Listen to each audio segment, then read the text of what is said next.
I'm Dija. I hold a master's degree in economic analysis and policy, specializing in the economics of transition, innovation, and knowledge from the Faculty of Economics and Management at the University of Strasbourg.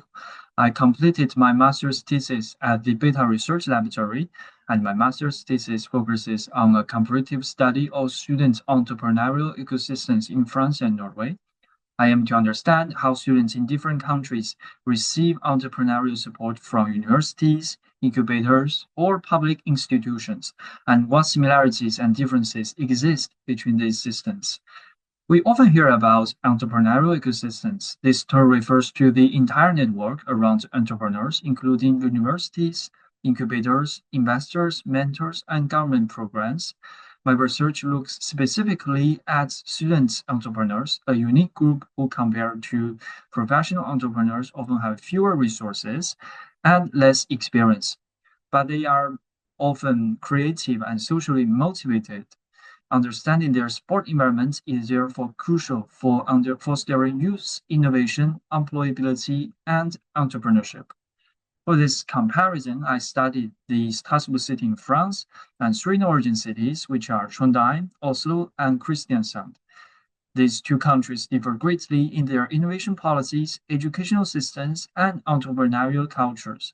In France, the student support system is relatively complex and multi-layered, with organizations such as PEPITE, local incubator, each targeting specific types of entrepreneurs.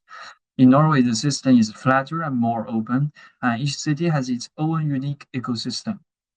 To analyze these networks, I combined text analysis and network analysis. My supervisor and I conducted numerous interviews with incubator managers, mentors, and student entrepreneurs to collect qualitative data, and then used Gephi software to visualize the relationships between organizations, mapping who collaborates with whom and how information circulates. This method allowed me to capture not only the structure of the ecosystem, but also the underlying mechanism of information and resource exchange. The results show that the French ecosystem tend to follow a centralized model where a few central institutions concentrate most of the information and resources. In contrast, the Norwegian ecosystem is more distributed, with more balanced collaboration thanks to the Students' Association and easier access for students to key resources.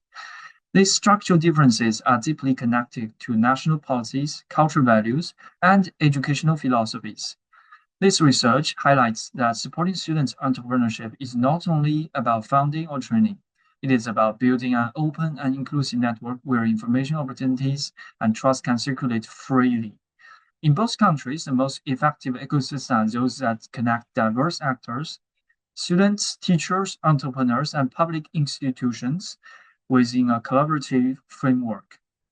In conclusion, to truly foster youth innovation, we must rethink what support means, shift from one-directional assistance to mutual cooperation, from institutional competition to knowledge sharing.